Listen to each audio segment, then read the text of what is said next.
আজকের ভেজ পাস্তাটা এতটা টেস্টি হয়ে যাবে আমি ভাবতেই পারিনি। তো বন্ধু এবং বান্ধবীরা, প্রথমে আমি পাস্তা বানানোর সামগ্রী নেওয়ার জন্য আমার সবুজ সাথী সাইকেল নিয়ে দোকানে যাওয়ার জন্য বেরিয়ে পড়লাম। দোকানে পৌঁছে আমি জেঠুকে পাস্তা বানানোর সমস্ত সামগ্রী দিতে বললাম। জেঠুও রীতিমতো পাস্তা বানানোর সমস্ত সামগ্রী আমাকে দিয়ে দিল, মানে পাস্তা, মশলা টসলা, ডিম টিম সবকিছু। তারপর আমি সবকিছু নিয়ে বাড়ি চলে এলাম। এরপর শুরু হলো পাস্তা বানানোর প্রক্রিয়া। পাস্তাগুলোকে প্রথমে উষ্ণ গরম জলে সেদ্ধ করে নিলাম। সেদ্ধ হয়ে গেছে দেখে পাস্তাগুলোকে তেল ছাঁকনির মাধ্যমে উঠে নিয়ে অন্য পাত্রে রেখে দিলাম।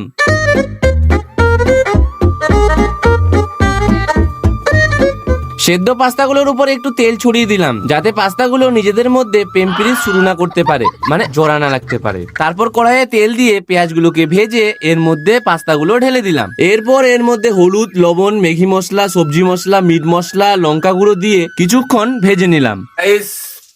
একটু আমরা এখন পাস্তা ভাজছি। তো তোমরা কে কে পাস্তা খেতে ভালোবাসো কমেন্টে অবশ্যই জানিও। আর ভিডিওটিকে টুক করে শেয়ার করে দিও, লাইক করে দিও। আর সাবস্ক্রাইবটা তো অবশ্যই দরকার, তোমরা সাবস্ক্রাইব করো, তাহলে তো চ্যানেলটা বড় হবে নাকি। আর কিছুক্ষণের মধ্যেই আমাদের ভেজ পাস্তা রেডি।